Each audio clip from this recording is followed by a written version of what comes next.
Idang modanti, paca modanti, ti.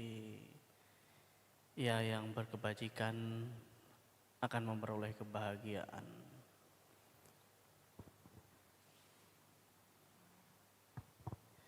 Ibu bapak serta saudara-saudari Dharma, sebelumnya terimalah salam Buddhis, salam Dharma, Namo Buddhaya. Pada kesempatan siang hari ini, Bapak Ibu telah melakukan penghormatan, puja penghormatan terhadap Buddha, Dhamma, dan Sangha, sebagaimana rutinitas ataupun hal-hal yang diperlukan dilakukan pada umumnya masyarakat beragama, begitu juga dengan kita sebagai umat Buddha. Untuk memperkuat keyakinan sehingga kita bisa mempraktekkan apa yang kita yakini, kita perlu yang namanya memperkuat pemahaman, yaitu dengan belajar Dharma. Tadi Bapak Ibu sudah membacakan parita, memberi penghormatan dan mengulang kembali apa yang sudah pernah diajarkan oleh Guru Agung junjungan kita.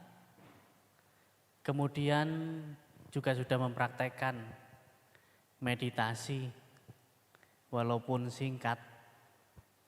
Setidaknya kalau belum meditasi ya istirahat sebentar lah ya. Hening sejenak.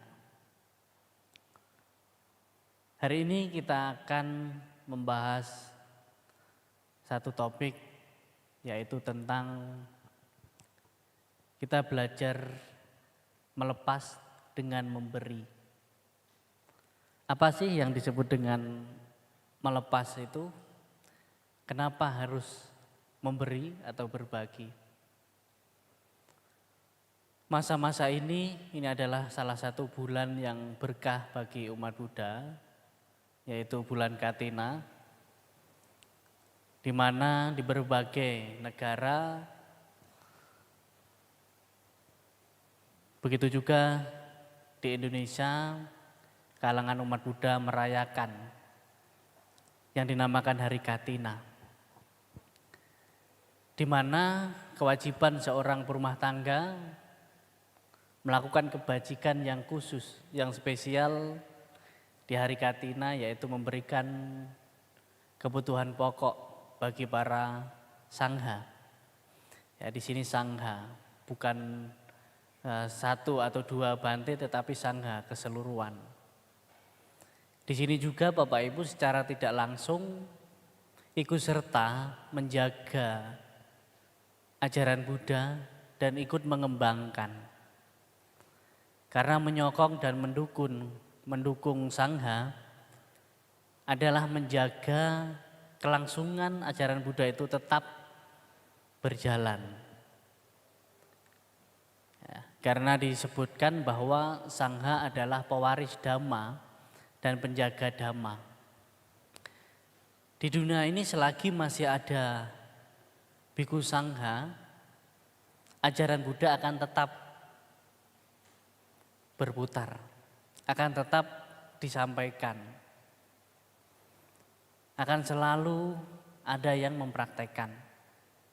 Dan di mana ketika ajaran Buddha itu masih ada yang mempraktekkan, di dunia ini tidak akan pernah kosong dengan para arahat atau orang suci, karena praktek Dhamma itu sendiri. Salah satu praktek yang mendasar bagi kita umat Buddha adalah berbagi ataupun berdana. Karena di dalam dasa parami 10 kebajikan, yang pertama adalah dana parami. Kenapa Bante kok kita harus dihimbau atau diajarkan untuk berdana, untuk berbagi? Kenapa enggak hanya menjalankan sila? Kenapa kok enggak hanya meditasi saja? Sang Buddha meditasi menjadi Buddha. Pangeran Siddhartha meditasi menjadi Buddha. Pernah nggak kita bertanya seperti itu? Ada? Wah Bante, saya yang penting meditasi terus, biar cepat mencapai Buddha. Mungkin sebagian dari kita ada yang pernah berpikir demikian. Tetapi perlu dimengerti bahwa suatu pencapaian, perkembangan batin bukan hanya didorong oleh satu praktek saja. Bukan hanya meditasi tok, enggak. Tetapi ada kebajikan, ada moralitas, dan juga kebijaksanaan. Yaitu dengan berdana, menjalankan sila, dan juga meditasi. Dan yang lebih mudah dipraktekkan dari 3 praktek ini, berbagi atau berdana, menjalankan sila, dan meditasi, yang paling mudah kita lakukan yaitu berdana atau memberi. Coba Bapak Ibu renungkan ketika Bapak Ibu mampu memberi, berbagi apapun sedikit yang kita miliki, maupun itu pemikiran, maupun itu tenaga dan materi kita. Saya rasa ini lebih mudah Bapak Ibu lakukan dibanding menjalankan sila. Tetapi menjalankan sila akan lebih mudah lagi dibanding dengan meditasi. Maka dana, sila, samadhi. Kalau kita bisa dengan mudah menjalankan dana, nanti ke sila, ke meditasi pun akan lebih mudah. Karena untuk perkembangan meditasi, untuk perkembangan batin kita, itu dibutuhkan kebajikan dan juga moralitas. Seorang meditator pun memerlukan yang namanya kebajikan. Dukungan kebajikan di masa lampau ataupun saat ini. Kalau di dalam riwayat Sang Buddha, mungkin kalau kita hanya melihat dari Sang Buddha meninggalkan istana, langsung meditasi kok menjadi Buddha, sepertinya gampang sekali.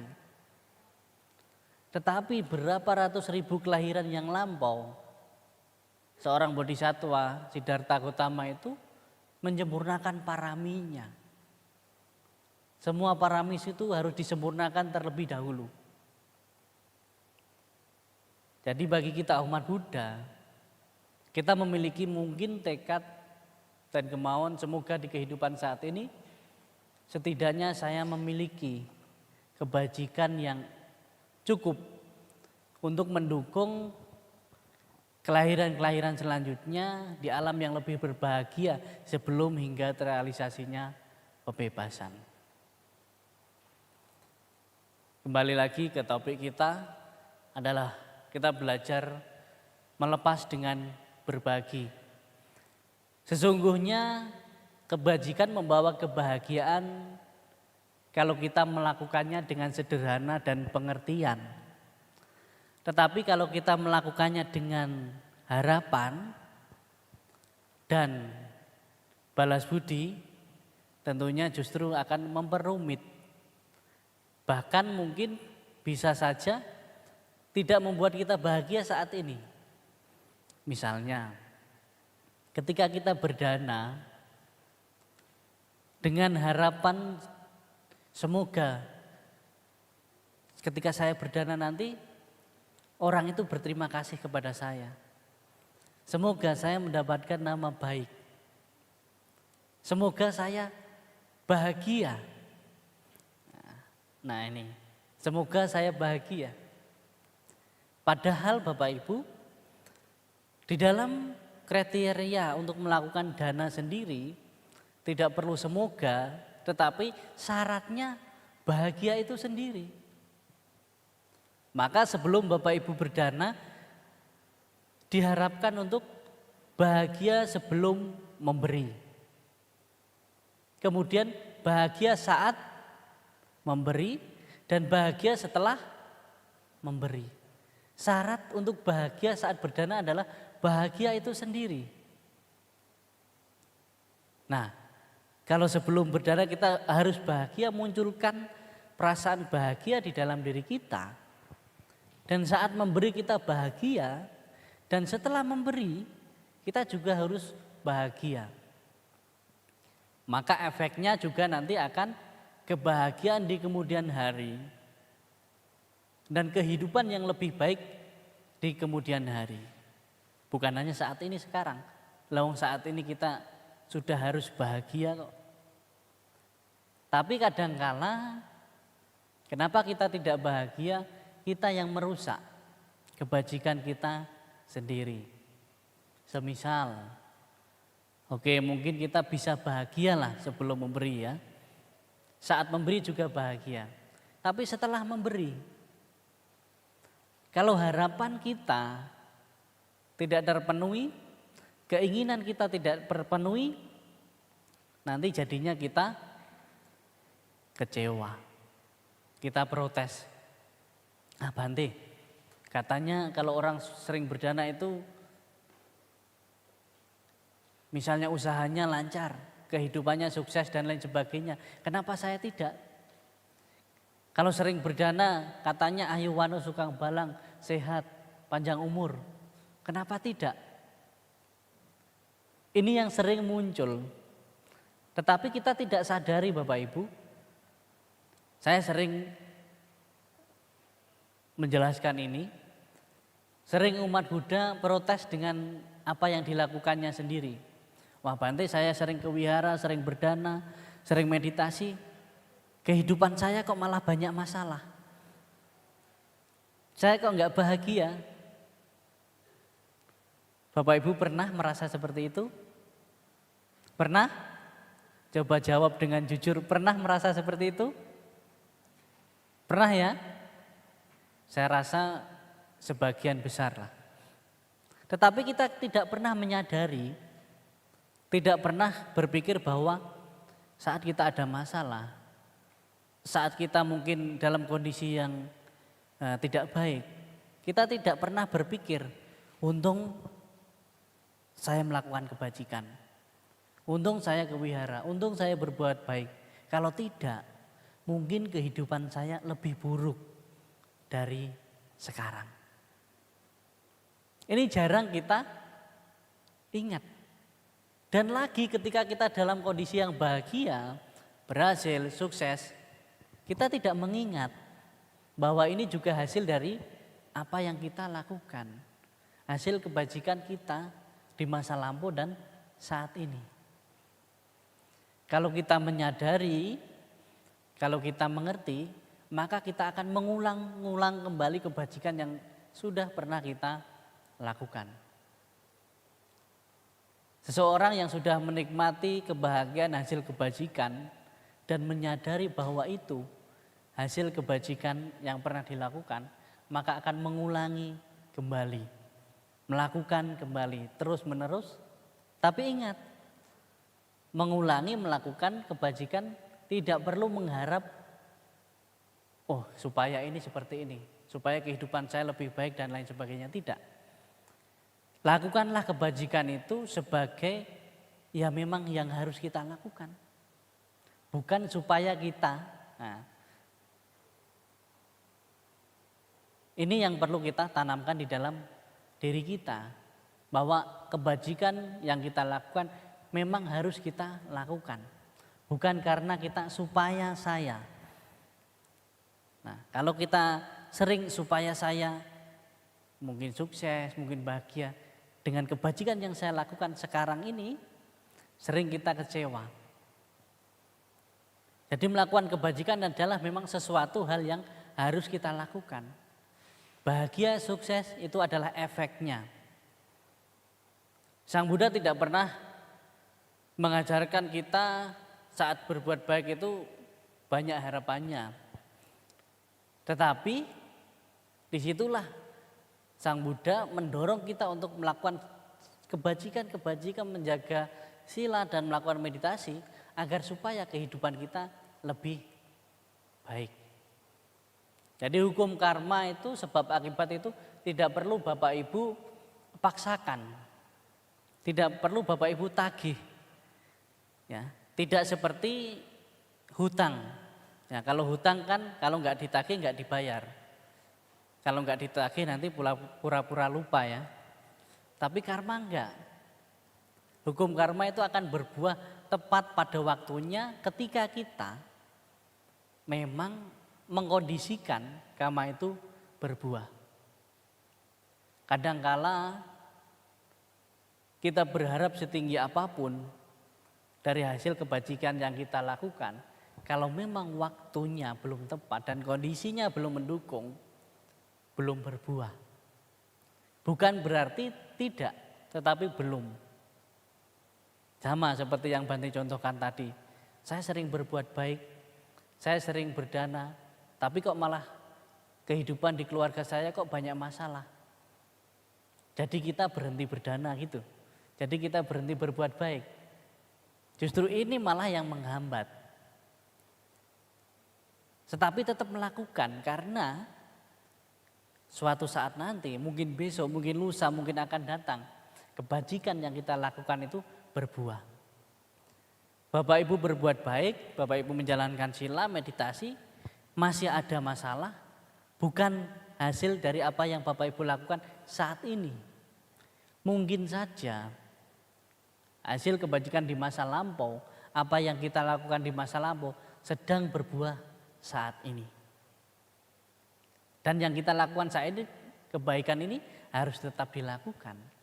Karena itu akan membawa kebahagiaan kita di kehidupan yang akan datang. Maka kita belajar melepas dengan berbagi bukan hanya tentang materi, tetapi kehidupan-kehidupan kita yang sudah kita lalui, yang sudah kita lewati.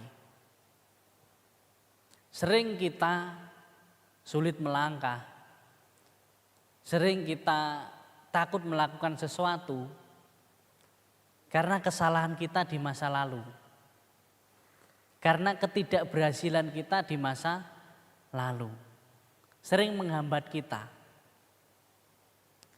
Nah, misalnya kita sudah berusaha, sudah melakukan kebajikan, tetapi kehidupan kita kok masih seperti ini, jadi kita malas untuk melakukan lagi. Ini yang menjadi penghambat praktek pengembangan diri kita. Tetapi teruslah melangkah. Yang terpenting langkah kita itu enggak menakutkan orang lain. Ya. Terus melangkah, yang terpenting langkah kita tidak menakutkan orang lain. Jangan takut apa yang Bapak Ibu lakukan itu tidak berbuah.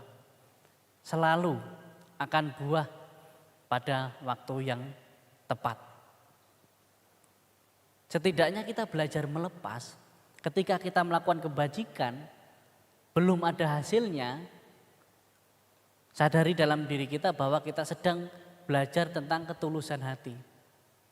Ketika kebaikan dan kepedulian kita tidak dihargai orang lain, disitulah kita sebenarnya sedang belajar tentang ketulusan hati, tentang kerelaan.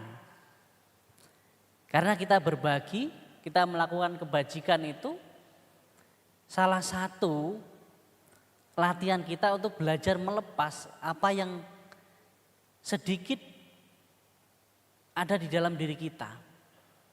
Bahkan yang kita anggap itu milik kita, yang sebenarnya tidak milik kita, itu kita belajar melepas.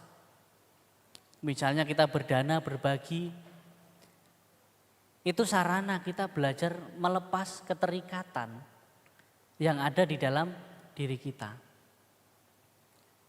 Tidak semata-mata supaya saya bahagia, supaya saya sukses. Tidak. Tetapi kita belajar melepas sedikit keterikatan di dalam diri kita yang kita anggap itu milik kita. Seseorang yang sering melakukan kebajikan, yang sering berbagi dengan ikhlas, ketika kehilangan sesuatu di dalam dirinya, ataupun kehilangan sesuatu yang merasa kita miliki, kita akan lebih mudah mengikhlaskan, merelakan. Karena kita akan sadar bahwa segala sesuatu sebenarnya tidak ada yang benar-benar milik saya, punya saya. Segala sesuatu yang berkondisi akan mengalami perubahan. Maka bagi orang-orang yang kikir, yang susah berbagi, sedikit kehilangan apa yang dimiliki sangat menderita. Karena merasa ini milikku, ini punyaku. Kenapa ini pergi dariku? Kenapa ini hilang dariku? Ya, karena keterikatan yang begitu besar. Jadi kadangkala penderitaan dari kehilangan bukan karena kehilangan harta benda, tetapi karena keterikatan kita terhadap apa yang kita anggap milik kita. Ya. Maka salah satu sederhana untuk kita tetap bahagia ketika kita mendapatkan saat kita memiliki dan kehilangan adalah menyadari bahwa apa yang sekarang menjadi milik saya sesungguhnya bukan benar-benar punya saya, benar-benar milik saya. Ya. Ini yang perlu kita latih di dalam diri kita. Tetapi ingat ketika itu masih ada bersama kita, kita jaga, kita rawat, kita pergunakan sebaik mungkin. Apapun itu, harta benda, materi, apapun itu. Tetapi ketika kehilangan itu, perpisahan itu ada, di situ kita belajar tentang melepas. Sebenarnya pelepasan itu salah satu mendasar di dalam praktek agama Buddha itu sendiri. Bahkan kita untuk melakukan dana sendiri, berbagi sendiri, salah satu kuncinya adalah ikhlas melepas. Dengan ikhlas tanpa terikat dan mengikat. Ya. Kita memberi harus benar-benar melepas tanpa terikat dan mengikat. Yang sering menjadi penghalang kita, walaupun kita sudah berikan sesuatu kepada orang lain, tapi kita masih terikat dan mengikat. Misalnya, yang paling sederhana sering terjadi, dana makan kepada Bante. Saat sudah dana makan sama Bante, sudah diterima, sudah pelimpahan jasa, masih di luar. Oh, makanan saya dimakan Bante enggak ya? Jangan-jangan enggak dimakan. Padahal saya sudah susah-susah loh masak sendiri loh. Padahal sudah didanakan, sudah punya Bante, sudah milik Bante. Tapi masih berpikir seperti itu berarti kita masih terikat dan mengikat. Yang lebih parahnya memikirkan yang sudah bukan milik kita. Ini sering terjadi. Maka di kehidupan kita sehari-hari, misalnya kita mungkin menolong orang, ini sudah ditolong, malah nggak bilang terima kasih. Jadinya malah kita harusnya menolong bahagia tapi kita menderita. Kita berbagi yang seharusnya kita bahagia, malah kita menderita karena pikiran kita sendiri. Bapak Ibu, satu hal lagi yang ingin saya sampaikan ketika kita berbagi ataupun berbuat baik ataupun menolong orang lain, satu hal yang harus kita lakukan yaitu berterima kasih. Ketika kita berikan misalnya kepada pengemis atau orang yang membutuhkan atau siapa saja, ketika kita memberi sudah diterima, bilang terima kasih. Kenapa? Karena orang itu sudah memberi kesempatan kita untuk melakukan kebajikan. Bukan kok ya memang selama ini pada umumnya di masyarakat bahkan kita Bapak Ibu ngajari anak-anaknya nanti kalau dikasih orang bilang terima kasih. Ya itu pada umumnya. Tetapi tanamkan dalam diri kita ketika kita berbuat baik coba bilang terima kasih. Ya dibilang aneh nggak apa-apa, yang terpenting kita belajar bahwa menghargai. Sama ketika kita menanam sesuatu di alam, ya, menanam tanaman di alam, ketika kita panen mendapatkan sesuatu, kita berterima kasih kepada alam itu karena sudah memberikan lahannya untuk kita menanam sesuatu. Begitu juga ketika kita berbuat baik, ketika kita berdana, seharusnya kita berterima kasih kepada orang itu karena sudah menjadi lahan kebajikan bagi kita. Nah, saya sering melihat ketika salah satunya ketika di aktivis Yayasan Buddha Seci itu sama-sama kalau menyerahkan bantuan semua langsung bilang terima kasih. Saya awalnya dulu bingung, loh kan saya yang dikasih, kenapa dia yang bilang terima kasih? Nah itu bedanya kita. Kita harus belajar bilang terima kasih kepada orang yang kita bantu, yang kita tolong. Salah satunya adalah supaya kita tidak kecewa. Pertama, supaya kita tidak kecewa. Kenapa? Karena kita merasa bahwa saya harus terima kasih sama dia. Karena dia adalah ladang kebajikan saya. Yang kita kecewa kadang kan sudah dibantu orang ini. Kok malah gini perilakunya? Kok malah tidak terima kasih? Nah, paling tidak kita sudah menghindari satu, kecewa. Dan kita akan lebih berbahagia, apalagi yang kita bantu itu benar-benar mendapatkan sesuatu yang dia berusaha berjuang keras tidak bisa, tetapi kita bisa merealisasikannya, mewujudkannya, membantu. Ini adalah salah satu kebahagiaan bagi kita. Yang namanya peduli itu bukan hanya rasa kasihan. Iya kasihannya orang itu hidupnya susah. Kalau hanya kasihan, ya nggak bisa mengubah. Yang namanya kita cinta kasih. Kita sebagai umat Buddha, salah satu sifat apa? Cinta kasih. Kalau sudah cinta, ya dikasih. Kalau cuma cinta saja, nggak dikasih, pasangan bapak ibu pulang ke rumah orang tuanya. Ya kan? Kalau berdasarkan cinta saja, nggak dinafkahi, nggak dikasih uang belanja dan lain sebagainya. Nah, namanya juga cinta kasih. Kalau kita peduli kepada orang lain, memiliki rasa cinta kepada orang lain, kepada semua makhluk, ketika orang itu menderita, ketika dia kesulitan, ya kasih sesuatu, setidaknya bantuan yang dapat membangkitkan orang yang kita kasihani itu lebih berbahagia.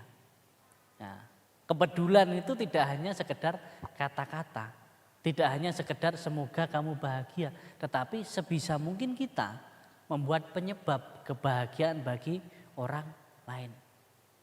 Ingat, cinta kasih, kasih sayang. Kalau udah bapak ibu kasih, pasti orang itu akan lebih sayang. Kalau nggak dikasih sayang saja, nggak mungkin. Namanya juga kasih sayang kan. Kalau bapak ibu udah kasih, walaupun nggak perlu ngomong, pasti orang itu akan baik sama kita. Kalau almarhum Gus Dur dulu bilang, kalau kita membantu orang lain berbuat baik, tidak akan pernah tanya apa agamamu.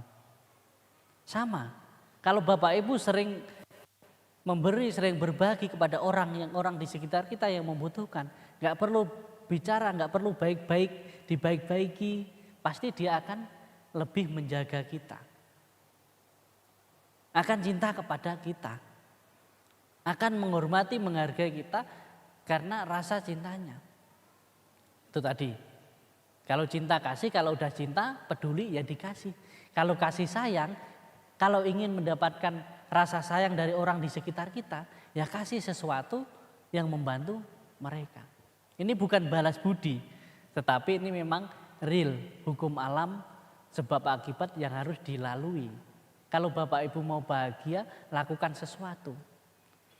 Bukan kita hanya berjanji, pokoknya kalau saya sukses, kalau saya bahagia, saya nanti akan berdana. Sering kan ada yang seperti itu kan? Pokoknya saya punya tekad, kalau saya nanti ini sukses, ini berhasil, saya akan berdana. Kalau kita sebagai umat Buddha justru sebaliknya. Kalau kita mau lebih baik kehidupan kita, justru sekarang di sini saat ini kita melakukan sesuatu yang menyebabkan itu terjadi. Ya, kembali lagi pada belajar melepas dengan berbagi. Tidak ada orang yang miskin karena berbuat baik, karena berbagi. Mungkin harta benda kita berkurang, tetapi ada yang bertambah, yaitu kebajikan kita. Mungkin tidak terlihat, tetapi akan terasa. Mungkin tidak sekarang, mungkin akan datang. Mungkin tidak selalu membawa kebahagiaan di kehidupan saat ini. Karena kehidupan kita yang lampau bisa saja lebih buruk dari saat ini yang kita lakukan. Mungkin yang akan datang. Kebahagiaan kita, keberuntungan kita bukan karena doa-doa kita. Bukan karena harapan kita, tetapi karena action atau perilaku atau sesuatu yang kita lakukan yang membawa keberhasilan dan kebahagiaan. Harapan-harapan saja, doa-doa saja, itu kita akan haus dengan kenyataan. Karena kenyataan itu akan terwujud ketika ada sebab yang kita lakukan. Mari kita bersama-sama selalu tanamkan dalam diri kita bahwa kebajikan hal yang harus kita lakukan, berbagi adalah hal yang harus kita lakukan karena cara sederhana untuk belajar melepas adalah dengan berbagi. Tanpa kita pernah berbagi, maka akan terlalu banyak keterikatan kita pada sesuatu yang kita anggap menjadi milik kita. Si pelaku kebajikan akan bahagia di kehidupan saat ini, kehidupan yang akan datang, bahkan akan membawa di kelahiran-kelahiran yang lebih baik lagi. Kebetulan bulan-bulan ini masih saat-saat bulan Katina. Ini salah satu kesempatan Bapak Ibu melakukan kebajikan. Ya, semoga dengan apa yang Bante sampaikan bisa sedikit memberi pemahaman, sedikit memberi pandangan yang baik-baik, disimpan, dipraktekkan, yang kurang bermanfaat cukup merasa pernah didengar saja. Mungkin sekian yang Bante sampaikan. Akhir kata, Namo Buddhaya.